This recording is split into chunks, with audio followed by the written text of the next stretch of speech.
The crystal tumbler slipped from my trembling fingers. I watched it fall, suspended in that infinite second before impact, the amber liquid catching the dim overhead lights, refracting into 1,000 liquid diamonds. Then came the crash, sharp, unforgiving. The sound sliced through the low hum of conversation in the upscale lounge, and every head turned toward the bar, toward me. Heat flooded my cheeks as I dropped to my knees, my worn sneakers squeaking against the polished marble floor. "I'm so sorry," I whispered, though no one was listening. My hands shook as I gathered the jagged pieces, each shard a reminder of how desperately I didn't belong here. "Careful, sweetie."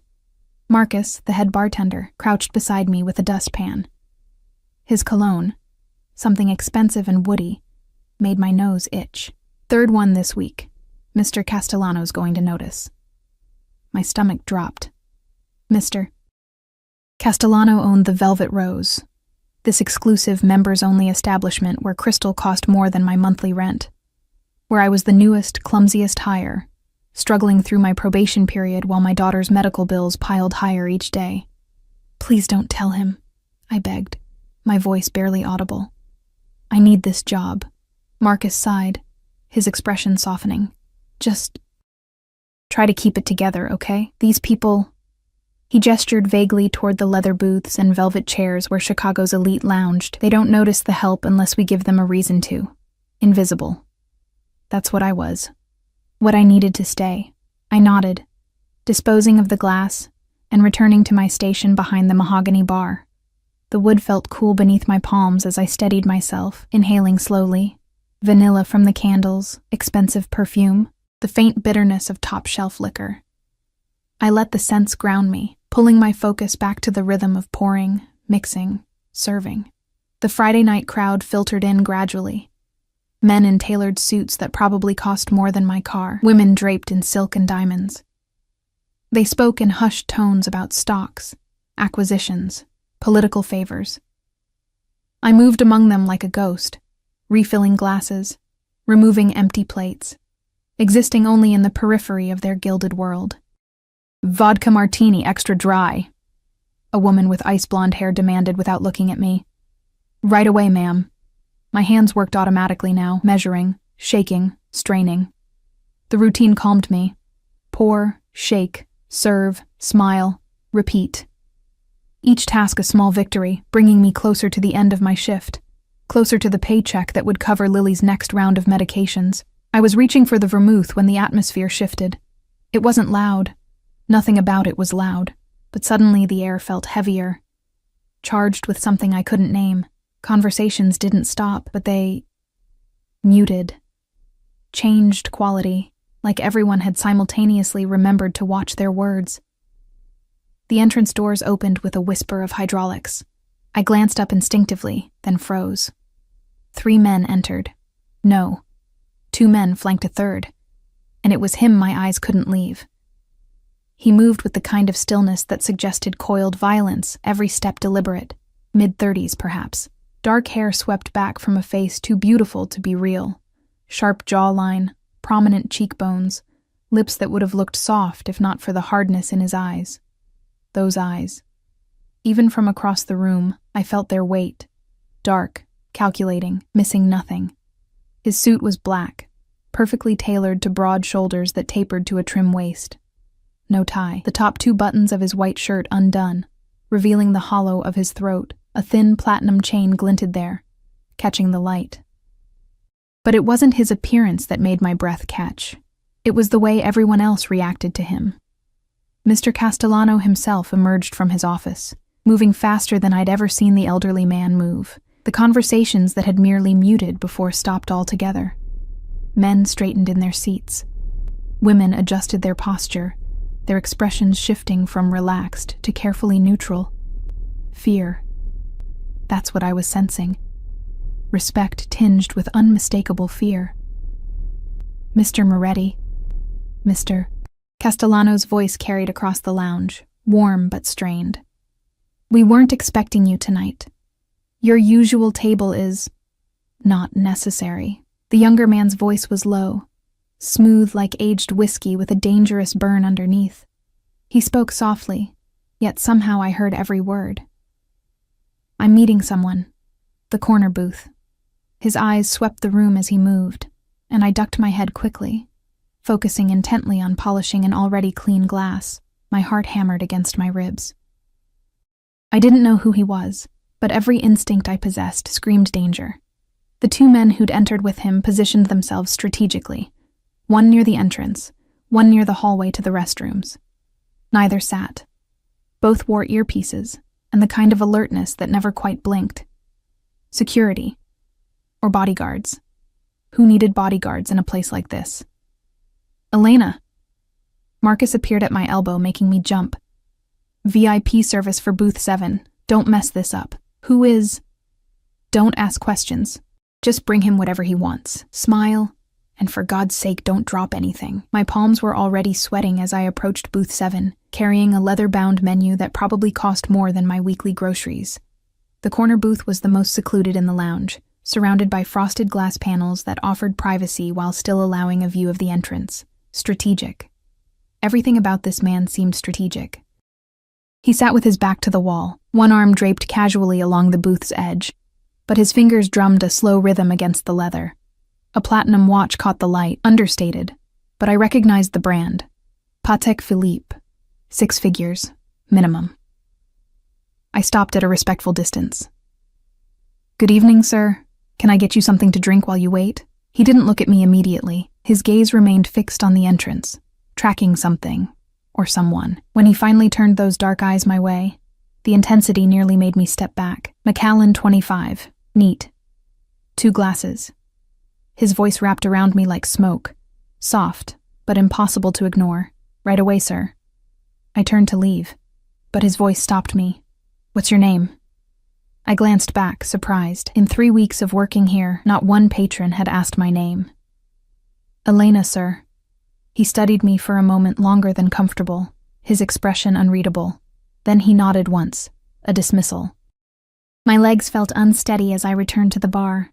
Marcus had already pulled the Macallan, a bottle I'd been explicitly told never to touch without permission, reserved only for the most elite clientele. "Who is he?" I whispered, as Marcus poured the amber liquid into 2 crystal tumblers. "Dante Moretti." Marcus's voice dropped even lower. "Don't stare at him. Don't ask him questions. Don't do anything except exactly what he tells you. But, Elena," Marcus gripped my wrist gently but firmly. "That man owns half of Chicago's underground. The other half doesn't cross him because they want to keep breathing. Understand?" Ice flooded my veins. Mafia. He was talking about the Mafia. I'd heard stories, of course. Everyone in Chicago had, but they were just that. Stories. Urban legends about shadowy figures who controlled things from behind legitimate business fronts. I'd never imagined I'd serve one. The glasses trembled slightly as I carried them back to booth 7, each step feeling like walking toward a cliff's edge. Dante Moretti hadn't moved, but now a second man sat across from him. Older, heavy-set, sweating despite the lounge's cool temperature. "Wasn't my fault," the older man was saying, his voice pitched with desperation. "I was told the shipment would arrive. Excuses bore me, Vincent." Dante's tone remained soft, almost gentle. Somehow that made it more terrifying. "You had one task. You failed. Please, I have a family. So did the men who died because your incompetence allowed that warehouse to be raided." I set the glasses down as quietly as possible, my hands somehow steady despite the terror coursing through me. "Don't look. Don't listen. Don't exist." "Will there be anything else, sir?" My voice came out surprisingly normal.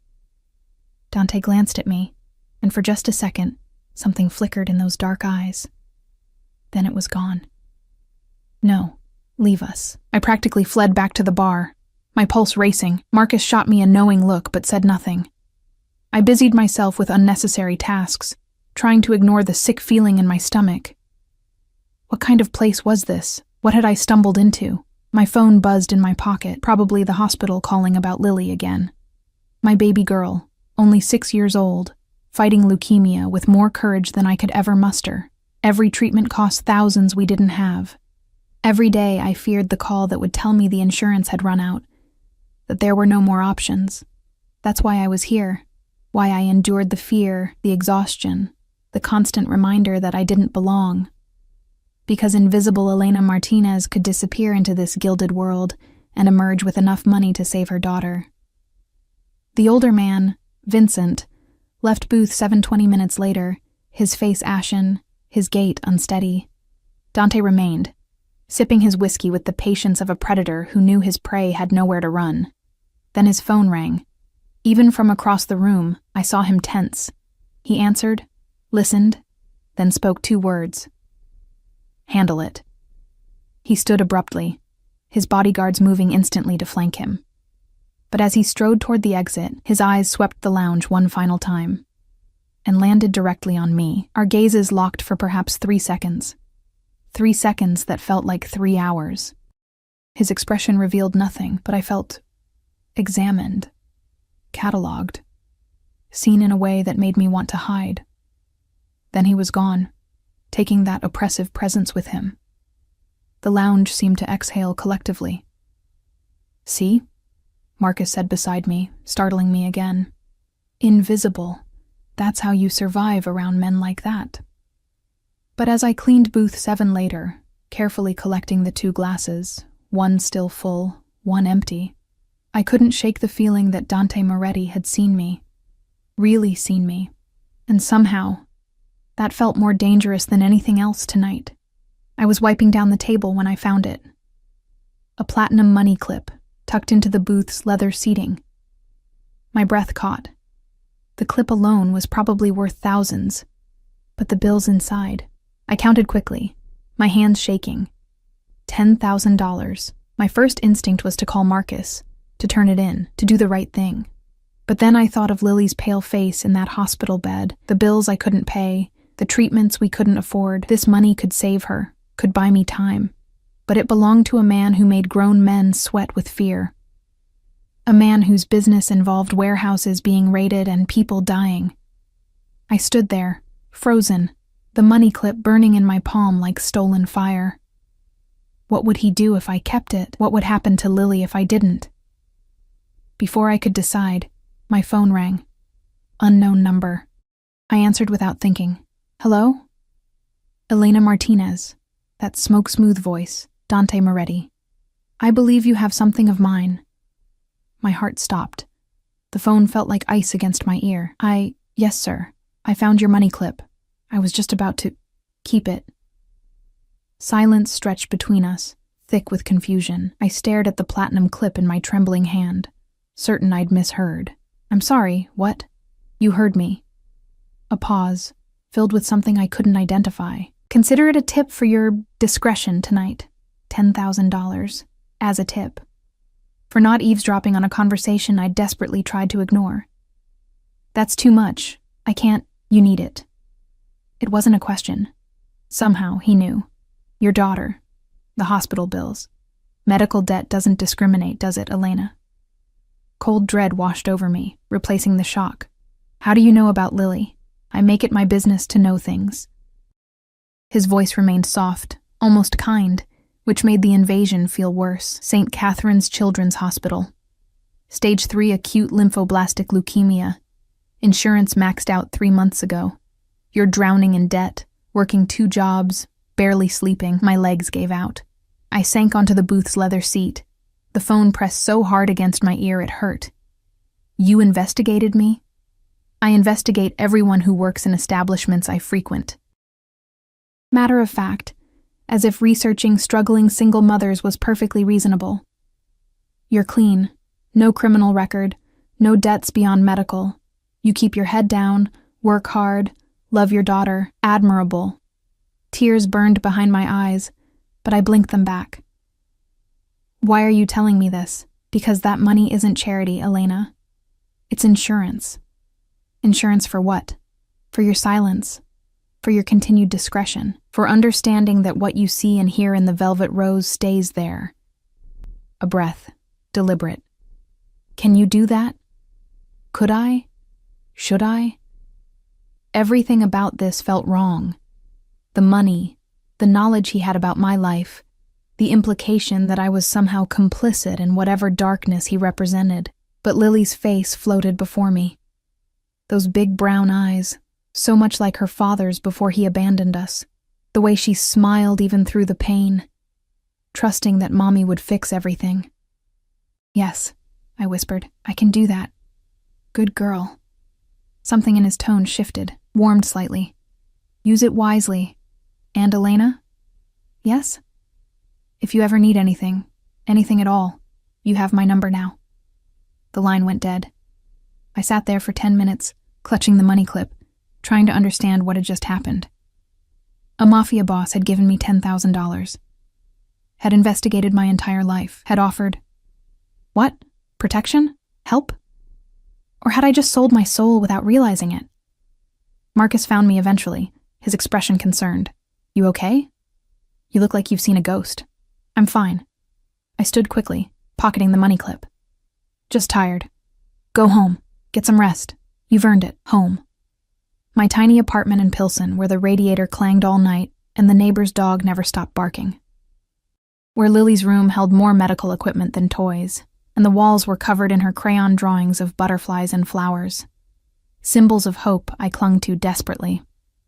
The drive took 40 minutes through Chicago's midnight streets. I parked my ancient Honda in the building's crumbling lot and climbed 3 flights of stairs, each step heavy with exhaustion and confusion. Mrs. Chen, my elderly neighbor who watched Lily during my shifts, dozed in the armchair. She woke when I entered, smiling through her fatigue. "How was work, dear?" "Fine." "How was she?"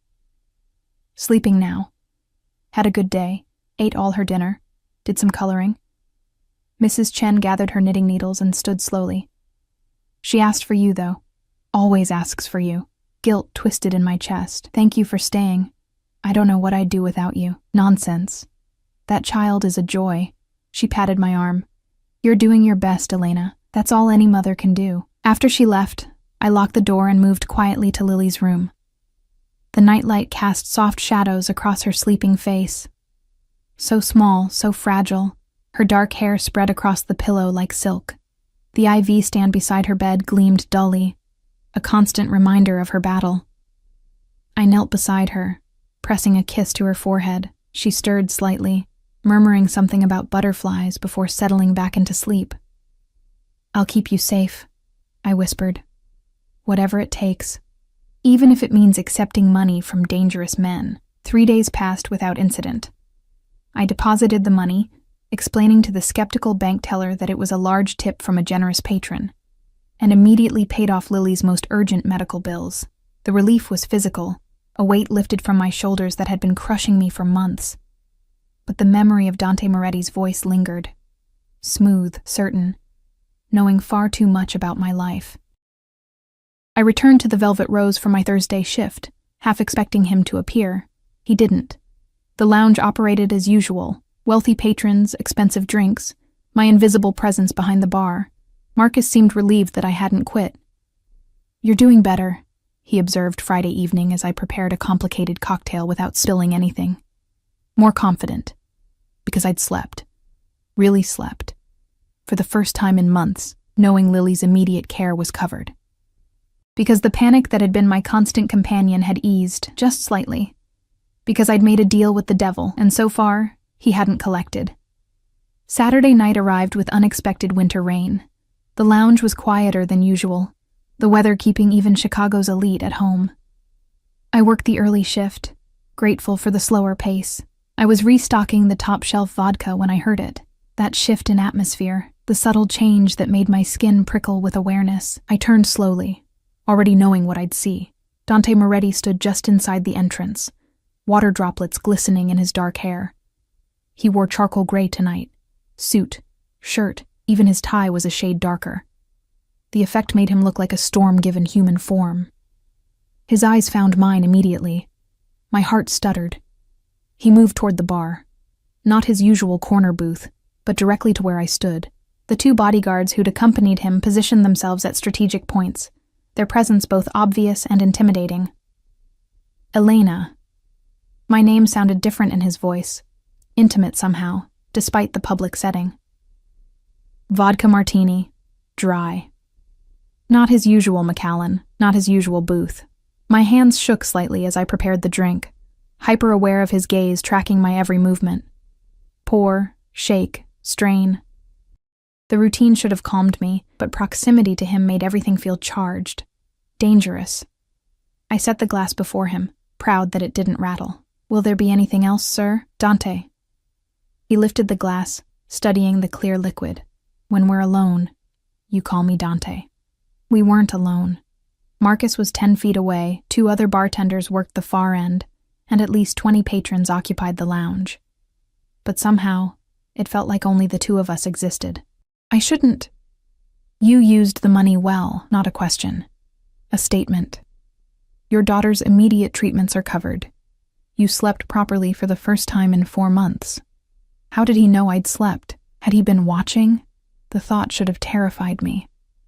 Instead, a strange warmth bloomed in my chest. Someone had noticed my exhaustion, my struggle, my relief. "Thank you," I managed. "I don't know how to repay." "Don't." His tone sharpened slightly. "That money was a gift, not a loan. You owe me nothing. Then why—" "Who were you talking to?" He interrupted, his eyes suddenly intense. "Tuesday night, after closing. In the parking lot, confusion swept through me. Tuesday? I'd talked to Mrs. Chen briefly when she'd helped carry Lily to the car for a late hospital appointment, and then— "My ex-husband called," I said slowly, remembering the unwelcome conversation. "Asking for money, as usual. I told him no." Something dark flashed across Dante's face. "Your ex-husband." The words came out flat, dangerous. "Lily's father." "He's not her father," I corrected, surprised by the venom in my own voice. "Fathers don't abandon sick children because treatment costs too much and life gets hard." Dante's fingers tightened around his glass. "What's his name?" "Why?" "His name, Elena." The command in his voice made me answer automatically. David Torres." "But he's not, he's irrelevant. He hasn't been part of our lives in over a year." "He called you at 11:43 p.m. on Tuesday. The conversation lasted 4 minutes. He asked you for $8,000. Dante recited the facts like reading a report. An ice slid down my spine. You refused. He became aggressive. You hung up. You were listening?" My voice rose slightly, drawing a glance from Marcus. I lowered it immediately. "You had someone watching me? I protect what's mine." The possessiveness in those words stole my breath. We're not, I barely know you. You took my money. You agreed to my terms. That creates a connection." He leaned forward slightly, and I caught his scent. Expensive cologne, rain, and something darker underneath. "Whether you acknowledge it or not." This was insane. He was a criminal, a dangerous man who made people disappear and controlled Chicago's underworld. I should run, quit this job, take Lily and disappear, but I didn't move. "I don't understand what you want from me," I whispered. His eyes softened fractionally. "I haven't decided yet." Before I could respond, his phone buzzed. He glanced at it, his expression hardening instantly. When he looked back at me, the momentary softness had vanished, replaced by cold calculation. "I need to go." "But Elena—" He stood, adjusting his cufflinks with practiced ease. "Stay away from your ex-husband. If he contacts you again, you tell me immediately. I can handle—" "You think you can?" He moved closer, close enough that I had to tilt my head back to maintain eye contact, close enough that I felt the heat radiating from him. But men like David Torres are parasites. They sense weakness and exploit it. You're vulnerable right now, and that makes you a target. I've been vulnerable my entire life. I shot back, finding unexpected courage. I've survived just fine. A slow smile curved his lips. The first genuine smile I'd seen from him. It transformed his face from coldly beautiful to devastatingly handsome. You have spirit. I like that. Then he was gone, his bodyguards falling into formation around him as they exited into the rain. I stood there, gripping the bar's edge, trying to process what had just happened. Marcus appeared at my elbow. "What did he say to you?" "Nothing important." The lie tasted bitter. "Elena." Marcus's voice dropped to barely audible. "Be careful. Dante Moretti doesn't talk to people, especially not service staff, unless he has a reason. And his reasons are never simple. I nodded mutely, but my mind was already elsewhere. Dante had been watching me, had someone monitoring my calls, my movements, had inserted himself into my life with the casual arrogance of someone accustomed to owning things. Should I be terrified? I was. But beneath the terror lurked something else. Something warm and dangerous and utterly foolish. For the first time in years, someone powerful was looking at me, really looking at me, and seeing more than just invisible Elena, the struggling single mother, the girl who'd never be good enough. Dante Moretti saw me, and God help me, part of me wanted to be seen. My shift ended at midnight. The rain had intensified, turning the streets into rivers of reflected neon. I ran to my car, already soaked by the time I reached it. The engine sputtered twice before catching. I made a mental note to schedule maintenance I couldn't afford, then pulled out of the lot. I was halfway home when I noticed the headlights behind me. Black SUV. Expensive. Following at a consistent distance through every turn. My heart rate spiked. Was it Dante's people? Or someone else? I drove faster, taking a random turn. The SUV followed. Another turn. Still there. Panic clawed at my throat. I grabbed my phone with shaking hands, pulling up the unknown number from 3 days ago. It rang once before he answered. "Someone's following me," I gasped. "I know." Dante's voice was calm, utterly unruffled. "That's my driver. He's making sure you get home safely." Relief and anger warred within me. "You can't just—" "I can and I will. You're under my protection now, Elena. Accept it. This is crazy. This is how I keep what's mine safe." A pause. "Drive home. Marcus will follow you inside, check your apartment, then leave. This is not negotiable." The line went dead. I glanced in the rearview mirror. The SUV maintained its distance, neither threatening nor yielding. Protection or possession. I wasn't sure there was a difference anymore. The SUV followed me all the way to my building, idling at the curb as I parked. A man emerged, not one of the bodyguards from the lounge, but someone new. Tall, broad-shouldered, with a scar cutting through his left eyebrow. He wore dark jeans and a leather jacket, looking more like a bouncer than a chauffeur. "Marcus?" He introduced himself gruffly, though his eyes were kind. "Mr. Moretti asked me to make sure everything's secure. That's not necessary. Ma'am, with respect, I have my orders."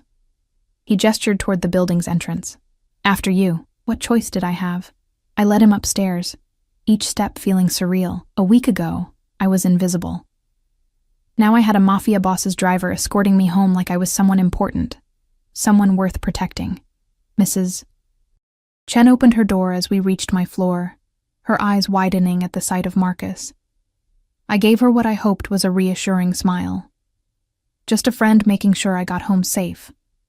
The rain, you know. She nodded slowly, clearly unconvinced, but retreated into her apartment. Inside, Lily still slept peacefully, her small chest rising and falling with each breath. Marcus moved through the apartment efficiently, checking windows, the fire escape, even inside closets. His professionalism made the whole situation feel both more legitimate and more absurd. "All clear," he announced quietly, careful not to wake Lily. "I'll be outside for a few hours. If you need anything, call this number." He handed me a card with a single phone number printed on it. "Don't hesitate." Why is he doing this? The question escaped before I could stop it. Marcus paused at the door, his expression unreadable. "Mr. Moretti doesn't explain himself to anyone, ma'am. But if he's protecting you, there's a reason. Best not to question it." After he left, I locked the door and leaned against it, my legs suddenly weak. Through the window, I could see the SUV parked below, a silent sentinel in the rain-soaked night. Sleep came fitfully, haunted by dark eyes and dangerous promises. Sunday morning arrived with pale sunshine filtering through my threadbare curtains. Lily woke early, her energy surprisingly good, a rare gift I treasured. We spent the morning on the couch, her curled against my side as we watched her favorite cartoons. "Mama?" She looked up at me with those impossibly large eyes. "Are we going to be okay?" My heart clenched. 6 years old, and she already carried the weight of our situation. "Of course, baby. Why would you ask that?" "Mrs. Chen said you've been working a lot. that you're tired. She twisted a strand of my hair around her finger.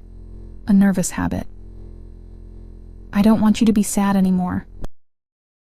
Tears blurred my vision. I pulled her closer, pressing kisses into her hair. I'm not sad when I'm with you. You're my sunshine, remember? You're Butterfly, she corrected, using the nickname I'd given her when she was born. Butterflies are stronger than sunshine. They absolutely are. We spent the afternoon coloring, her favorite activity. She drew elaborate gardens filled with flowers and butterflies while I sketched clumsy houses and trees. Normal.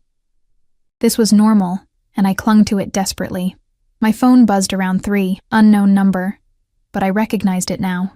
I stepped into the kitchen before answering. Hello? How is she today? Dante's voice, smooth and concerned, as if checking on sick children was perfectly natural for a crime lord. Better. Good energy. I kept my voice low. How did you... I have her medical records. I know her bad days from her good ones. A pause. There's a specialist at Northwestern Memorial. Dr. Sarah Chen.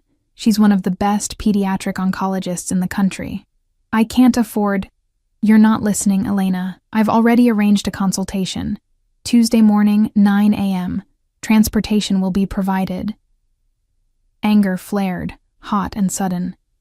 You can't just make decisions about my daughter without asking me. I can. And I did. No apology in his tone.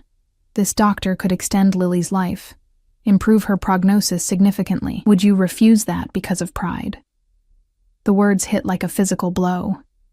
That's not fair. Life isn't fair, Elena, but I'm offering you a chance to change yours. Take it. He hung up before I could respond. I stood there, gripping the phone, torn between gratitude and fury. He was right. Damn him, he was right. If this doctor could help Lily, I'd swallow my pride, my fear, my objections. I'd accept help from the devil himself. Maybe I already had. Monday night at the Velvet Rose felt different. I moved through my shift hyper-aware, waiting for Dante to appear. He didn't. But his presence lingered anyway, in the way other patrons glanced at me with new curiosity, in Marcus's protective nods from across the room, in the weight of the phone number burning in my pocket. Tuesday morning dawned cold and clear. The black SUV arrived at 8:30, Marcus behind the wheel. Lily's eyes went wide as we climbed into the leather interior. Mama, whose car is this? A friend's, I lied, buckling her in. He's helping us get to your appointment. Northwestern Memorial towered above us, all glass and steel in intimidating efficiency. Marcus escorted us to the oncology wing, where a receptionist immediately recognized our names and ushered us to a private waiting area. This is fancy, Lily whispered, taking in the comfortable chairs and children's play area. Are we in the right place?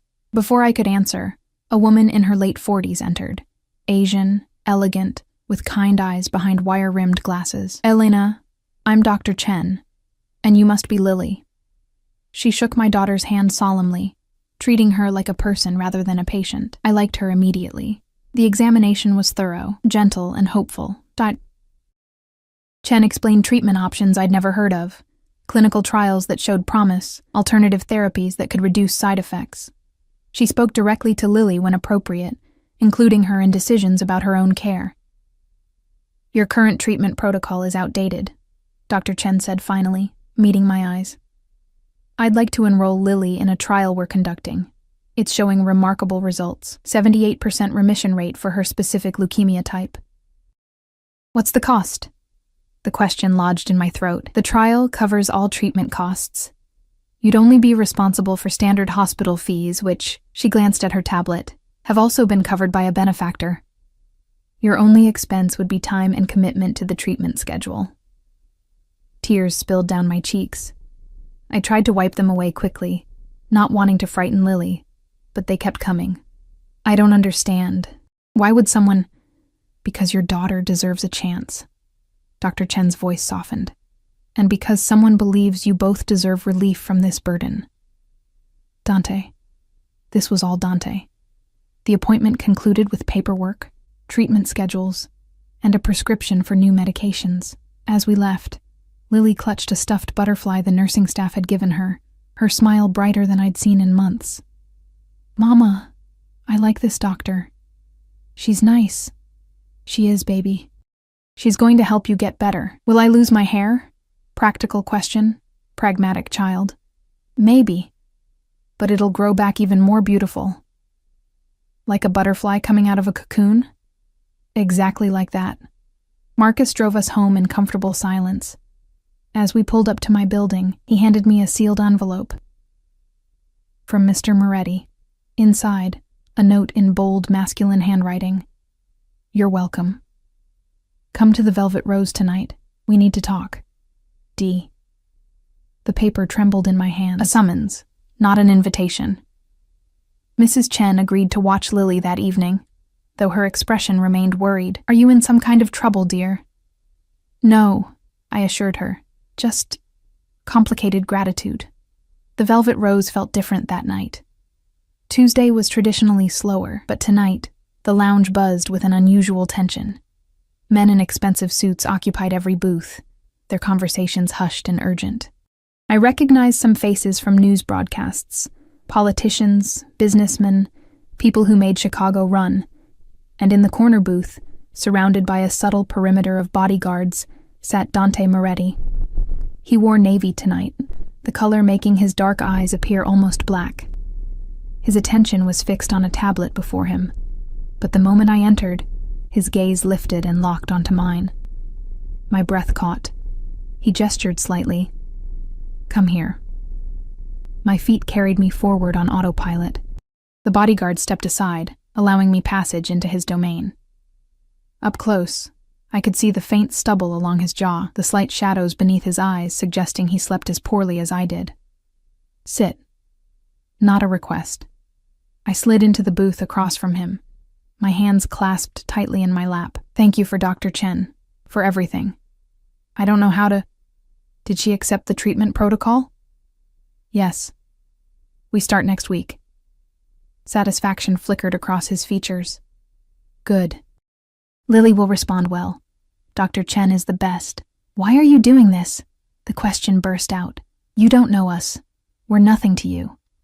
"You're not nothing." His voice dropped lower, intimate despite the public setting. "You're mine, Elena. The moment you accepted that money, you became mine to protect, mine to care for.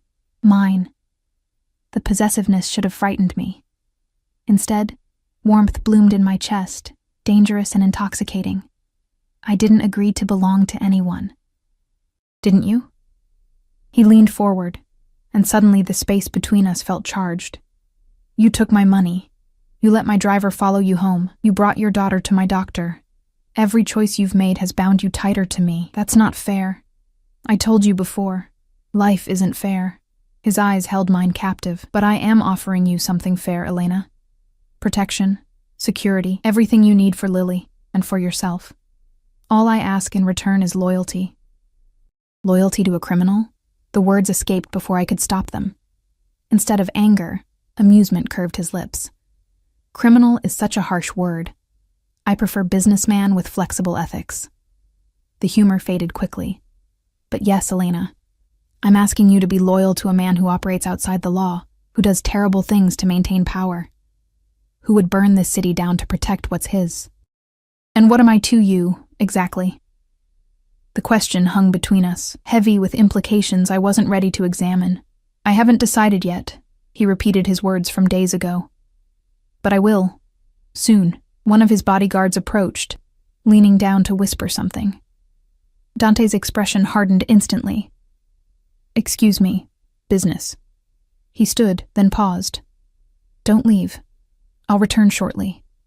He disappeared into a back room I'd never noticed before, taking his security with him. I sat alone in the booth, my mind spinning. This was madness. Complete, utter madness. But Lily had a chance now, a real chance at survival, at life beyond hospital rooms and medical bills. How could I turn away from that? 20 minutes passed, 30. I was debating whether to leave when raised voices echoed from somewhere beyond the lounge. Not shouting exactly, but intense. Angry. Then a crash. Glass breaking, the lounge's main doors burst open. A man stumbled in. David, my ex-husband. His clothes were disheveled, his eyes wild with desperation and something else. Drugs, probably. He'd always had a weakness for substances when life got difficult. Elena. He spotted me immediately, lurching toward the booth. There you are. You think you can ignore my calls? Refuse me when I need help? I stood quickly, putting the table between us. David, you need to leave. This isn't the place. Isn't the place? He laughed, high and manic. I heard about your fancy new job. About the money you suddenly have. You can afford that specialist for Lily, but you can't help me out? That money isn't mine. Bullshit.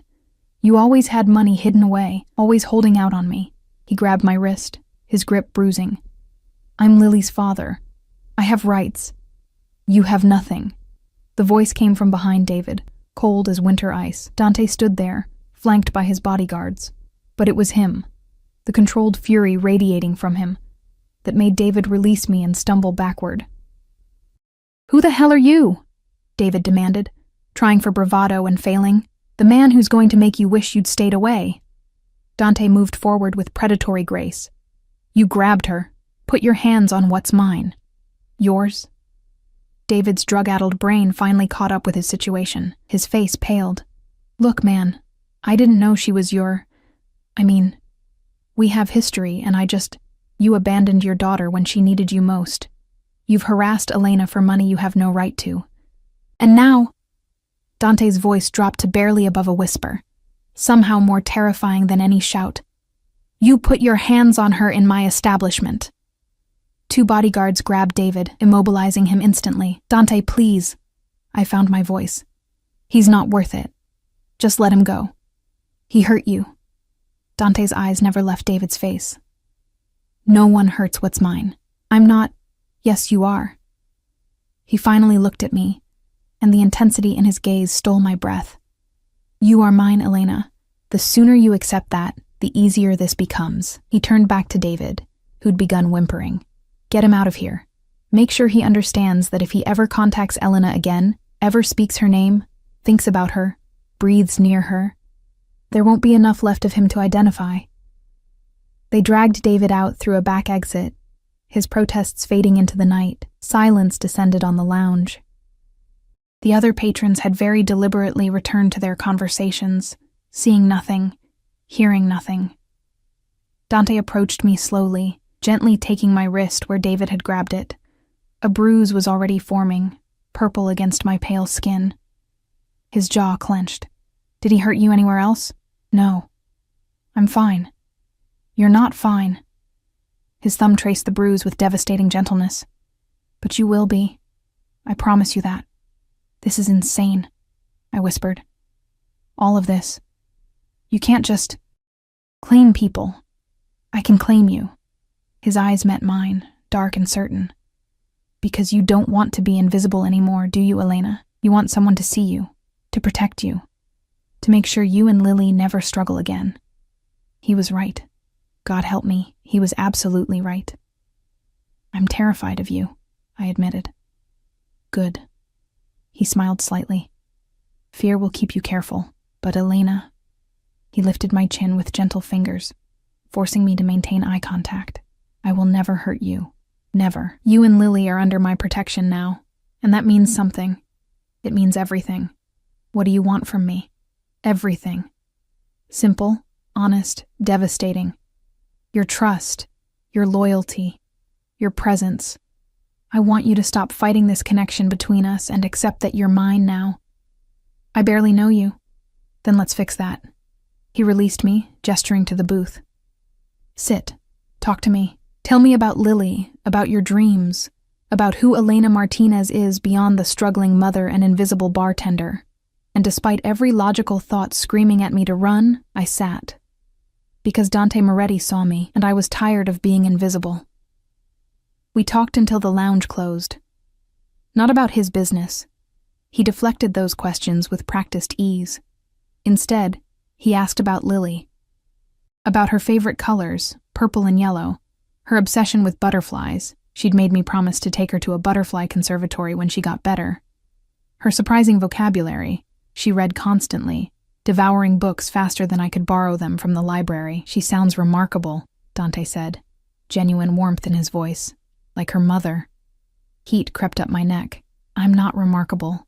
I'm just trying to survive. Survival takes remarkable strength. He poured more water into my glass. I'd refused alcohol, needing my wits sharp around him. Tell me about before Lily got sick. So I did. I told him about community college classes I'd abandoned when David left, about dreams of becoming a teacher that felt impossibly distant now, about my mother, who died when I was 19, leaving me alone in a city that didn't care about girls like me, about the art I used to create, charcoal drawings mostly, sketches of Chicago's architecture and hidden corners. You gave up a lot, he observed. I didn't give up anything. I chose Lily. Every time I choose her. What if you didn't have to choose? He leaned back, studying me with that intense focus that made me feel simultaneously exposed and cherished. What if you could have both? Lily's health and your dreams. That's not how life works, not for people like me. It is now. He pulled out his phone, typed something quickly. I'm enrolling you in courses at DePaul. Spring semester starts in January, part-time, flexible schedule, education degree, since that's what you wanted. My mouth fell open. You can't just... I can. I did. He silenced my protest with a raised hand. Your tuition is paid. Your books are covered.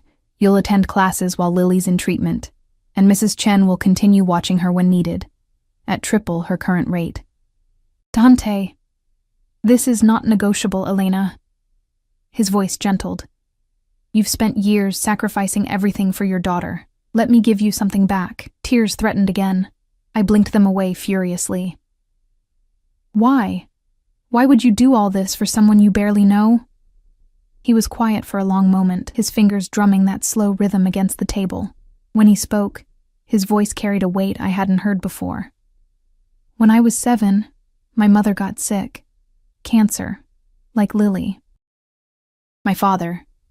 He was nothing then, just a low-level enforcer trying to climb the ranks. We had no money, no insurance, no options. I held my breath, sensing something important. She died 6 months later, painful, slow, undignified. And I watched my father break from it. He became ruthless, driven by the promise he'd made to her dying body, that no one in our family would ever suffer like that again, that he'd build an empire that could protect us from life's cruelties. Dante's eyes met mine. He succeeded, built something powerful from nothing. But my mother was already gone. Understanding dawned. Lily reminds you of... No. He cut me off sharply. Lily reminds me of every child who deserves a chance my mother never got.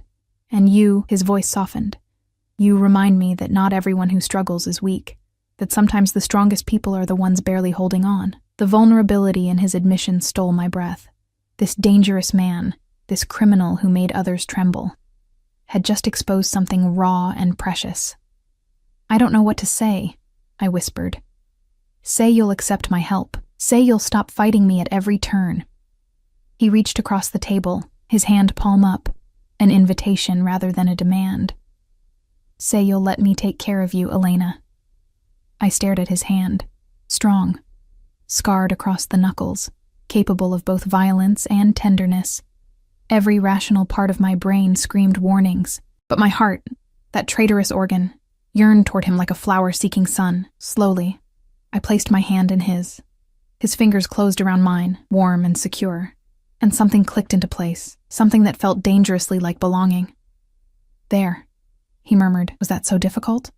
Terrifying, I admitted. Absolutely terrifying. His smile was genuine, transforming his features. Good. That means you're smart. He stood, pulling me gently to my feet. Come. I'll drive you home. You don't have to. I want to. The drive through Chicago's sleeping streets felt surreal. Dante drove himself, a sleek black Mercedes with interior that smelled of leather and his cologne.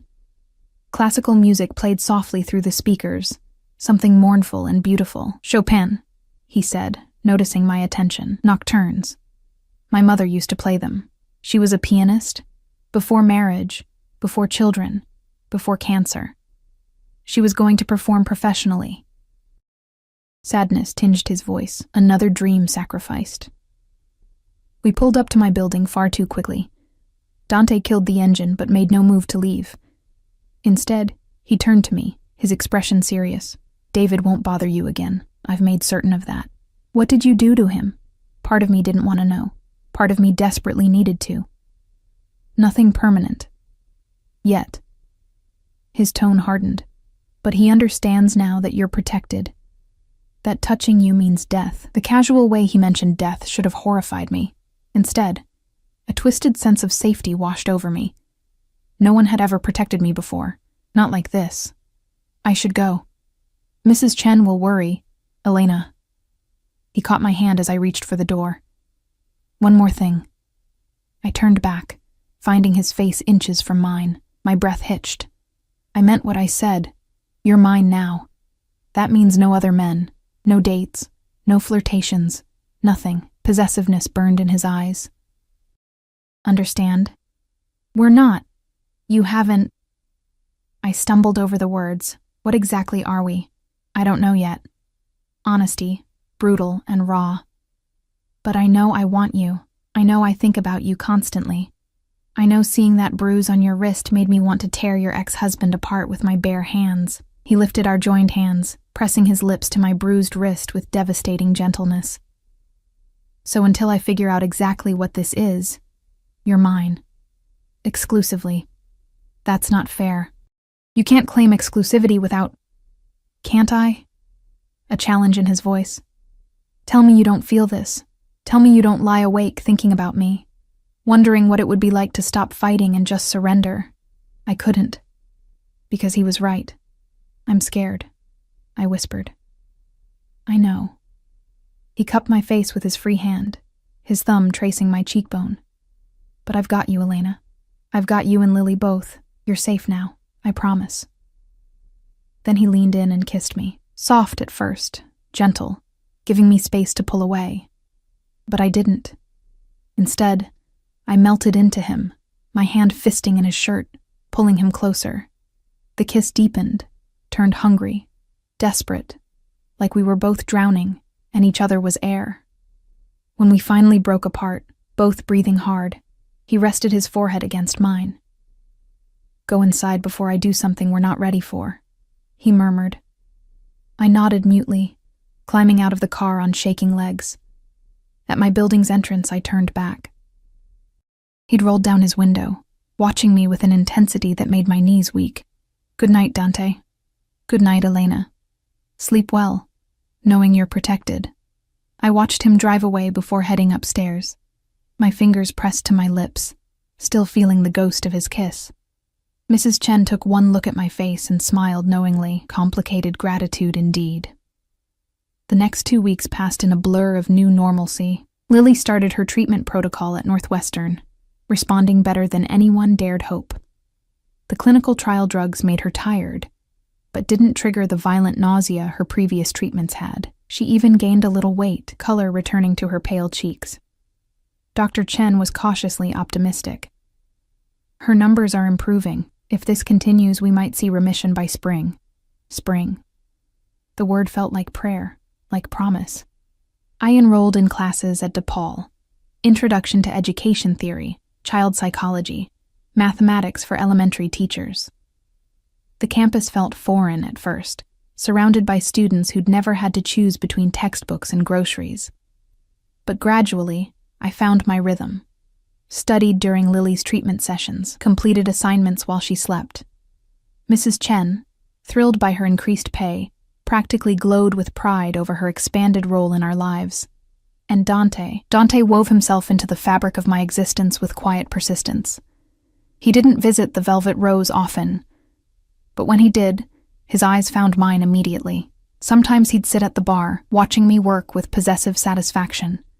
Other times he'd summon me to his booth, asking about Lily's progress, my classes, my day. He sent flowers to the apartment, never roses, always wildflowers that reminded me of freedom rather than romance. He arranged for my car to be serviced, replacing parts I didn't know were broken. He had groceries delivered weekly, always with Lily's favorite snacks included. Small things. Constant things. Things that said, I'm here. I'm watching. You're mine. We didn't kiss again, though the tension between us built with every interaction. He'd touch my hand, my wrist, the small of my back when guiding me through doorways. Each touch burned, leaving me aching for more, but he maintained distance, as if waiting for something. I didn't realize what until Thursday night, 3 weeks after David's confrontation. I was leaving the Velvet Rose after closing when Marcus approached, his expression apologetic. Mr. Moretti requests your presence. There's a situation. Dread pooled in my stomach. What kind of situation? He'll explain. Please, ma'am. It's important. We drove through Chicago's dark streets to a neighborhood I didn't recognize. Industrial. Abandoned. The kind of place people disappeared into. The Mercedes pulled up to a warehouse. Its exterior nondescript, but guarded by multiple men with weapons barely concealed. Marcus led me inside. The warehouse interior had been converted into something between an office and a fortress. Expensive furniture contrasted with concrete floors and exposed beams. Security monitors lined one wall, showing various locations throughout the city, and in the center, seated behind a massive desk, was Dante. He stood immediately when I entered, concern flickering across his features. Elena, I'm sorry to call you here so late. What's wrong? Is it Lily? Panic edged my voice. No, Lily's fine. He came around the desk, taking my hands. This is about something else. Someone else. He gestured to a chair in the corner. David sat there, bound and gagged, his face bruised, eyes wide with terror. My stomach dropped. Dante, what? He violated our agreement, Dante said calmly, as if discussing weather rather than a bound man. Made contact with Lily's hospital. Tried to claim parental rights, hoping to access her medical trust fund. White-hot rage replaced my fear. He did what? The hospital denied him, of course. I'd already ensured that. But the attempt... Dante's voice hardened. The attempt was enough. He pulled a gun from his desk drawer, the metal gleaming dully under the warehouse lights. My breath stopped. I brought you here because this decision affects you and Lily, because he's her biological father, regardless of his abandonment. Dante held the weapon loosely, almost carelessly. You get to choose, Elena. I can end him now, permanently remove this threat. Or I can let him live, knowing he might resurface someday. Might try again to hurt you or claim Lily. You're asking me to decide whether you kill him? My voice came out strangled. I'm giving you power over the situation. Over him. Dante's eyes held mine. He took your power once, abandoned you when you needed him most. Now you take it back. David made muffled sounds behind his gag, shaking his head frantically. I looked at him. This man I'd once loved, who'd given me Lily but couldn't handle the responsibility of fatherhood. Who'd run when life got difficult, leaving us to drown. I should have felt something. Pity, perhaps. Residual affection. Something human. I felt nothing. If you let him live, can you guarantee he'll never come near us again? Yes. Dante's certainty was absolute. I'll ensure it. Then let him live. I met David's terrified eyes, but make him understand that he's dead to us. That if he ever speaks Lily's name again, if he ever thinks about approaching us, you'll finish this. Satisfaction gleamed in Dante's expression. He turned to his men. You heard her. Take him to the border. Make sure he comprehends the consequences of return. They dragged David away, his muffled protests fading. I stood there shaking, unable to process what I'd just participated in. Dante set the gun down, approaching me carefully. Are you all right? I essentially threatened a man's life. You protected your daughter. There's a difference. He pulled me against him, his arms encircling me with unexpected gentleness. You did well, Elena. You're stronger than you realize. I buried my face in his chest, breathing in his scent, letting his solidity anchor me. Is this my life now? Making decisions about who lives or dies? No. This was an exception, a singular moment. He tilted my chin up, forcing me to meet his eyes. But it was important that you understood. I will do anything to protect you and Lily. Anything. And I wanted you to have agency in that protection. You're insane. Probably. a slight smile. But I'm your insanity now. He kissed me then, deeper than before, more demanding. His hands tangled in my hair, holding me captive, and I surrendered to it, to him, to this dark, dangerous connection that defied every logical thought. When we broke apart, his eyes had darkened with desire. Come home with me tonight. It wasn't a question, but it wasn't quite a command either, a request from a man who wasn't used to requesting anything. I can't. Lily is with Mrs. Chen, who I've already compensated for the night. Your daughter is safe, cared for, and completely unaware of any of this. His thumb traced my lower lip. Come home with me, Elena. Let me show you what it means to be mine. Every rational thought screamed at me to refuse, to maintain boundaries, to protect myself, but I was tired of being rational. Tired of boundaries. Tired of protecting myself from the one person who actually wanted to protect me. Okay, I whispered. His smile was victorious, possessive, and devastatingly beautiful. Then let's go home. Dante's home wasn't what I expected. I'd imagined something ostentatious, a mansion dripping with excess, all marble and gold leaf. Instead, Marcus drove us to a modern high-rise in River North, its glass exterior reflecting the city lights like captured stars. The penthouse occupied the entire top floor. The elevator opened directly into the living space. Floor-to-ceiling windows showcasing Chicago's glittering skyline. Minimalist furniture in blacks and grays. Art that looked museum quality on the walls. It's beautiful, I breathed, moving toward the windows. Lake Michigan stretched beyond, dark water meeting darker sky. It's private. Dante came up behind me, his hands settling on my waist. Secure. No one reaches this floor without my permission. A gilded cage, beautiful and isolated. The thought should have frightened me. Instead, I leaned back into his warmth, letting myself feel safe for the first time in years. Tell me something, I said quietly. Something real. Not the dangerous crime lord, not the generous benefactor, just Dante. His breath stirred my hair. For a long moment he was silent. Then, I'm afraid. I turned in his arms, surprised. Of what? Of this. Of you. His hands framed my face with devastating gentleness. I've controlled everything in my life through power and fear. But with you, I have no control.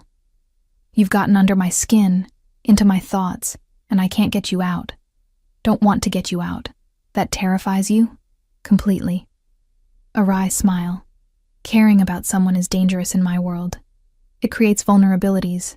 Enemies can exploit care, use it as a weapon. Then why let me in? Because the alternative, living without you, is worse. He pulled me closer, until no space existed between us. I've been alone a long time, Elena. Built walls so high nothing could touch me. Then you appeared behind that bar, invisible and struggling, and something in me recognized something in you. What did you recognize? Survival. Strength. The refusal to break no matter how much weight life piles on. His lips brushed my forehead. You're remarkable. And you don't even know it. I rose on my toes, pressing my lips to his. The kiss started gentle, but quickly turned hungry, desperate, as if we'd both been starving and finally found sustenance. His hands moved over me, my back, my waist, tangling in my hair. Possessive but reverent. Elena. He murmured against my mouth. If we do this, there's no going back. You're mine completely. Say yes. Yes. The word escaped without hesitation. Yes, Dante. I'm yours. Something fierce and triumphant flashed in his eyes. Then he was lifting me, carrying me through the penthouse to a bedroom that overlooked the city. He laid me on the bed with unexpected gentleness, his body covering mine. I'll take care of you, he promised between kisses. You and Lily both. Always. I know. And I did. This dangerous man, this criminal who made others tremble, would protect us with everything he had. I trust you. The admission seemed to undo him. He kissed me deeper, his hands learning every curve, every sensitive place, until I was gasping his name like prayer. We came together like a storm meeting the shore. Inevitable, powerful, transformative. He was gentle despite his strength, attentive to every response, every sound I made. When I shattered beneath him, he followed, my name on his lips like benediction. Afterwards, we lay tangled together, his fingers tracing lazy patterns on my skin. Through the windows, Chicago sparkled like scattered diamonds, beautiful and harsh and home. Stay, he murmured into my hair. Not just tonight. Move in here. You and Lily both. I stiffened slightly. That's a big step. I know. But I want you here, where I can protect you properly, where I can wake up next to you every morning. He propped himself up on one elbow, looking down at me. I'm not asking you to give up your independence or your dreams. Keep your classes, your work if you want. But come home to me. Let this be your safe place. What about Lily? How do I explain? Tell her the truth, that you met someone who cares about you both, that he wants to help, to be part of your family. His expression softened. I'm good with kids, Elena. I volunteer at children's hospitals, fund pediatric wings.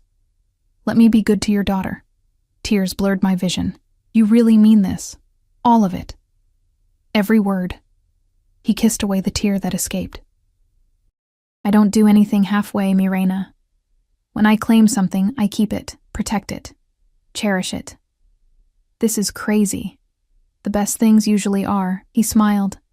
That devastating smile that transformed his face. Say yes, Elena. Take the leap. I thought about my cramped apartment, the constant struggle, the fear that haunted my every decision. Then I thought about this. Safety, security, belonging. A man who saw me and chose me anyway. Yes, I whispered. We'll move in. His kiss was triumphant, possessive, and achingly tender. The transition happened faster than I expected. Within a week, movers had packed our meager belongings and transported them to the penthouse.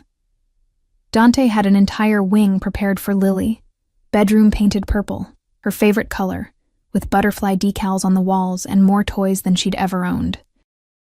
A private room for her medical equipment, close enough for monitoring, but separate enough that she didn't have to sleep surrounded by IV stands and machines. When I brought her to see it, her eyes went impossibly wide.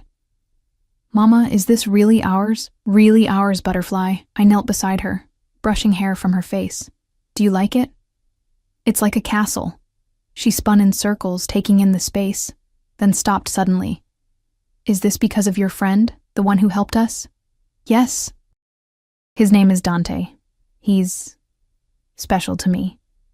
And he wants to be special to you too, if you'll let him. Is he like a new daddy? Her voice was small, cautious.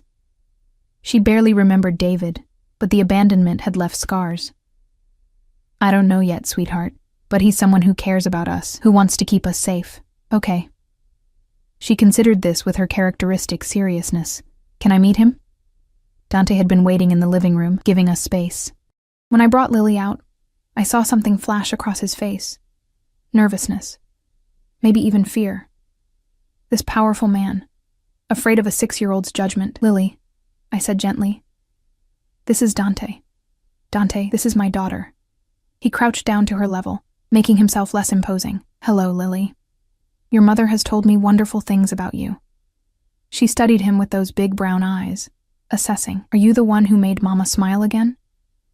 His expression softened. I try to. Is it working? Yeah. A small smile appeared on her face. She's been happier lately, and she doesn't cry at night anymore. My heart clenched. I hadn't realized she'd heard those midnight tears. Then I must be doing something right, Dante said seriously. I hear you like butterflies. They're my favorite. Mama says I'm her butterfly. Well, I happen to know a place with thousands of butterflies. Would you like to visit? All 3 of us together? Her face lit up like sunrise. Really? When can we go? This weekend, if your mother agrees. He glanced at me, seeking permission. I nodded, throat tight with emotion. Then it's a plan. He offered his hand to Lily. Also, I should tell you, I have a library here. Lots of books. You can borrow any of them. Any of them? She took his hand trustingly. Even the big ones? Especially the big ones. He led her toward a room I hadn't yet explored, leaving me standing there, overwhelmed. He was perfect with her. Patient, attentive, genuine, And Lily, who'd been shy around strangers since her diagnosis, responded to him with surprising openness, maybe because children sensed truth better than adults. And the truth was that Dante genuinely cared. Weeks became months. Fall surrendered to winter, Chicago transforming into a snow globe city of white and gray. Lily's treatment continued with remarkable success. By December, Dr. Chen confirmed she was in remission. Remission. The word felt like winning the lottery, like miracles made manifest. My classes progressed well. I discovered I loved teaching theory, loved understanding how children learned and grew. My professors praised my insights, especially when I drew from experience with Lily and Dante. Dante became home, not just the penthouse, though I'd grown to love waking up surrounded by glass and sky, but him. His steady presence, his fierce protection, his unexpected gentleness. He attended Lily's hospital appointments, learned her medication schedule, read her bedtime stories in his smoke-smooth voice that made even fairy tales sound dangerous and romantic. He kept his criminal activities separate from our life, but I wasn't naive. I saw the late-night phone calls, the meetings with dangerous men, the occasional bruise he'd deflect questions about. But he never brought violence home, never let that darkness touch Lily or me. Christmas arrived with unexpected magic. Dante transformed the penthouse into a winter wonderland. Tasteful decorations, a massive tree Lily helped decorate, presents that made her squeal with delight. "You spoil her," I murmured Christmas morning, watching Lily tear through wrapping paper with childlike abandon. "I spoil you both." He pulled me against him, pressing a kiss to my temple. "Get used to it." Mrs. Chen joined us for Christmas dinner. Dante had insisted, since she'd become family. She'd accepted our unconventional situation with surprising grace, though she still occasionally gave me knowing looks when Dante was particularly possessive, which was always. He touched me constantly, a hand on my back, fingers laced with mine, arms around my waist, public declarations of ownership that should have bothered me, but instead made me feel cherished. That evening, after Lily had fallen asleep surrounded by new toys, and Mrs. Chen had gone home, Dante led me back to the windows overlooking the city. "I have one more gift for you," he said quietly. "Dante, you've already given me everything." "Not everything." He pulled a small box from his pocket, and my breath caught. Ring box. That was definitely a ring box. "Don't panic," he said with a slight smile. "I'm not proposing. Not yet. But I wanted you to have this." He opened the box, revealing a platinum band set with 3 stones, 2 smaller diamonds flanking a larger butterfly-shaped sapphire in deep purple. "The sapphire represents Lily," he explained softly. "Her strength, her beauty, her transformation. The diamonds represent you and me, protecting her, loving her, surrounding her with light." He removed the ring, taking my right hand. "This goes here, on your right hand, not your left. Because when I propose, and I will, Elena, it'll be with a different ring, but I wanted you to have this now, a promise that I'm committed to this family we're building." Tears spilled down my cheeks as he slid the ring onto my finger. It fit perfectly, catching the light, the butterfly sapphire seeming to glow. "It's beautiful," I whispered. "You're beautiful. You and Lily both." He cupped my face, wiping away tears with his thumbs. "I love you, Elena. I know it's fast. I know it's complicated, but I love you. You've transformed my life as surely as Lily's transforming from sick to healthy, and I want forever with you. I love you too." The words felt like freedom, like finally letting go of fear. "God help me, I love you, Dante Moretti." His kiss was deep, possessive, filled with promise. When we broke apart, he rested his forehead against mine. "Thank you," he murmured. "For what?" "For seeing past the monster. For trusting me with your daughter. For letting me love you both." He pulled back slightly, his dark eyes serious. "I know what I am, Elena. I know the terrible things I do, but with you and Lily, I get to be something else, something better. You're not a monster." I pressed my hand over his heart, feeling its steady rhythm. Monsters don't volunteer at children's hospitals. Don't cry during animated movies when they think no one's watching. Don't read bedtime stories with different voices for each character. He laughed softly. You notice that? I notice everything about you, I smiled. Just like you notice everything about me. True. He sobered slightly. There's something else I need to tell you. Something I've been working on. Nervousness flickered through me. What? I'm transitioning out of certain activities, divesting from the more violent aspects of my business. He held my gaze steadily. It'll take time. You don't just walk away from my world. But I'm building legitimate operations, investing in real estate and technology, creating something clean that won't put you or Lily in danger. Shock rendered me speechless. You're going legitimate? For us? For all of us. Because I want to grow old with you, Elena. I want to walk Lily down the aisle someday. I want grandchildren who know me as a businessman, not a criminal. His voice roughened with emotion. I want a future that doesn't end in prison or violence, and you've made me want to be worthy of that future. You're already worthy. I pulled him down for another kiss, pouring everything I felt into it. Love, gratitude, hope. When we finally separated, both breathing hard, he smiled. Come to bed, Mirena. Let me show you exactly how much I love you. What about Lily? Is sleeping peacefully in her purple butterfly castle, with the monitor on so we'll hear if she needs anything. He lifted me effortlessly, carrying me toward the bedroom. And Mrs. Chen is on speed dial. Stop worrying and let me worship you properly. I laughed, the sound free and genuine. When did I become someone who gets worshipped? The moment I saw you behind that bar. He laid me on the bed, his body covering mine. You just took a while to notice. We made love slowly, tenderly, like we had all the time in the world, because we did. Dante had given me that.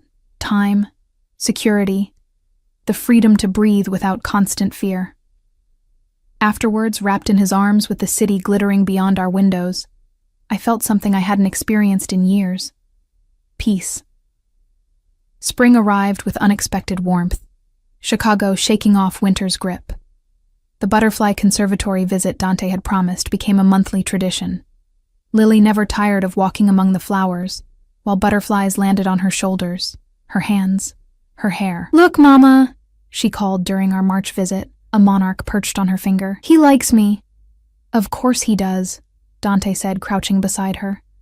Butterflies recognize their own kind, beautiful, strong, transforming.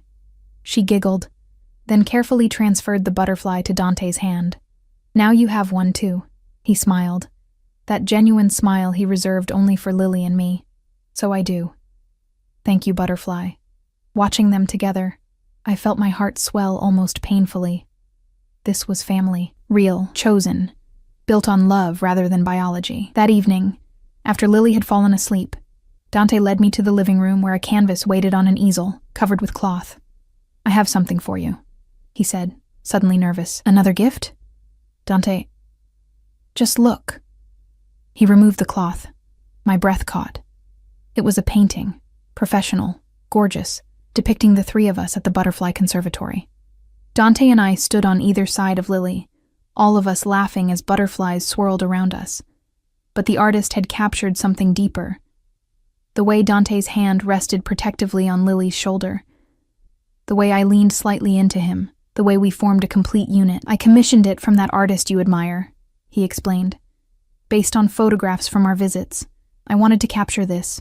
Us. Together. Happy. Something permanent. Tears blurred the image. It's perfect. We're perfect. He pulled me against him. You, me, Lily. This family we've built. It's everything I never knew I needed. I never thought I'd have this, I admitted. After David left, after Lily got sick, I thought happiness was something other people got. Not me. You deserve happiness, Elena. You deserve everything. He tilted my chin up, his eyes serious.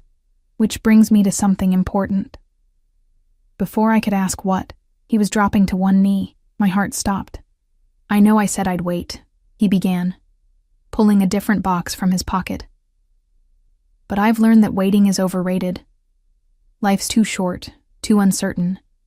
And I know, absolutely know, that I want to spend every remaining day of mine with you. He opened the box, revealing a stunning ring platinum band with a perfect round diamond, flanked by smaller purple sapphires. Elena Martinez, will you marry me? Let me be your husband, Lily's father in every way that matters, and give you the forever you deserve? Yes. The word came out choked with tears. Yes, Dante. Absolutely yes. He slid the ring onto my left hand, where it belonged, and stood, lifting me into his arms and spinning me around.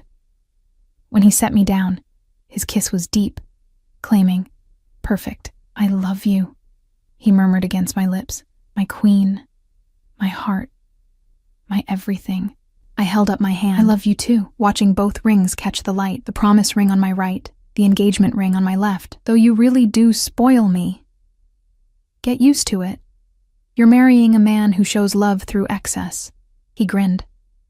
"Speaking of which, I should probably ask Lily's permission. She should have a say in this." We told her the next morning over breakfast. She looked between us, processing, then launched herself at Dante with surprising force. "Does this mean you'll really be my daddy?" she asked, her face pressed into his chest. "If you'll have me." His voice was rough with emotion. "I know I can't replace your biological father." "You already did." She pulled back, her expression serious beyond her years. "He left. You stayed. You take care of Mama and me. That makes you my real dad." Dante's eyes glistened with unshed tears. "Then yes, Butterfly. I'm your dad now, forever." She hugged him again, and I watched these two people I loved most complete each other. My daughter who'd survived impossible odds. My fiancé who'd transformed from danger into safety. My family. We married in June, a small ceremony in the penthouse surrounded by the people who mattered. Mrs. Chen, Dr. Chen, a few of Dante's legitimate business associates, and Marcus, who'd become a trusted friend. Lily served as flower girl, scattering purple petals and beaming with pride. When Dante and I exchanged vows, promising forever, I meant every word. This man had saved us, not just financially, but emotionally, spiritually. He'd given us hope when we had none, safety when we were vulnerable, love when we felt invisible. "I see you," he whispered during our first dance, echoing that moment months ago when everything changed. "I've always seen you, Elena, and I always will." "I see you too." I pressed closer. Not the crime lord or the dangerous man. Just Dante, who loves butterflies and bedtime stories, and me. Especially you. He kissed me softly, sweetly, as our family and friends applauded. Life wasn't perfect. Dante still had business complications. Enemies who occasionally surfaced, reminders that his past couldn't be completely erased. But he kept that darkness away from us, maintaining the safe haven he'd promised. I graduated with my teaching degree 2 years later, immediately getting hired at an elementary school near our home. Lily continued thriving, her remission holding strong, her hair growing back thick and beautiful. She started second grade with energy and joy I'd once feared she'd never have. And Dante transformed his empire piece by piece, becoming the legitimate businessman he'd promised. It took 5 years of careful maneuvering, but eventually, his name appeared in business journals for philanthropy and real estate ventures, rather than whispered criminal allegations. We had 2 more children, a son named Antonio and a daughter named Sophia, giving Lily the siblings she'd always wanted. Our family grew, expanded, filled the penthouse with laughter and chaos and love. Sometimes, late at night when everyone slept, I'd stand at those floor-to-ceiling windows and remember the girl I'd been, invisible Elena, struggling behind the bar, certain she'd never deserve more than survival. But I wasn't that girl anymore. I was Elena Moretti, wife, mother, teacher, beloved, seen, cherished, safe. And when Dante would find me at the windows, wrapping his arms around me from behind, I'd lean into him and feel nothing but gratitude for the chance encounter that changed everything, for the dangerous man who became my sanctuary, for the life we'd built from impossible circumstances. "What are you thinking?" He'd murmur into my hair. "That I love you. That I'd choose you again, every single time." "Good." His arms would tighten. "Because you're stuck with me, Mirena." Forever. Forever sounded perfect. And as I turned in his arms to kiss him, Chicago glittering beyond our windows like captured stars, I knew one absolute truth. I was no longer invisible. I was home.